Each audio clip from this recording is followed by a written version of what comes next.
তবে শুরুটা হবে বরাবরের মতোই একদম 0.0 বিগিনার ফ্রেন্ডলি ওয়েতে। স্ট্রং করতে হবে ফাউন্ডেশন।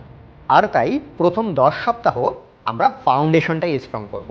ওয়েব কি, সার্ভার কি, HTML, CSS, বুটস্ট্র্যাপ, গিট অ্যান্ড গিটহাব এবং মোস্ট ইম্পর্টেন্টলি জাভাস্ক্রিপ্টের সবগুলো বিষয় ব্যবহার করে কিভাবে রেসপন্সিভ ওয়েব পেজ বিল্ড করতে হয় শিখবেন তার সব কিছু। ফাউন্ডেশন স্ট্রং হয়ে গেলেই আপনারা শিখবেন নোড.js এবং এক্সপ্রেস.js অর্থাৎ ওয়েব অ্যাপ্লিকেশনের ব্যাকএন্ড ডেভেলপমেন্ট। আর সফটওয়্যারের হার্ট হচ্ছে এর ডেটাবেজ।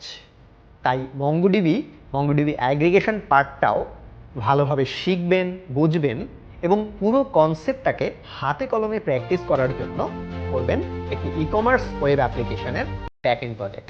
এরপর ফ্রন্ট এন্ড ডেভেলপমেন্টের জন্য আপনারা শিখবেন রিয়াক্ট.js।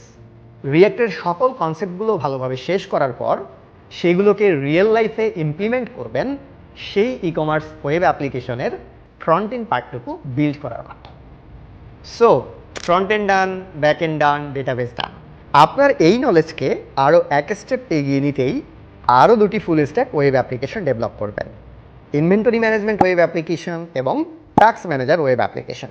অর্থাৎ 7 মাস শেষে আপনার পোর্টফোলিওতে থাকবে 3টি industry standard full stack project.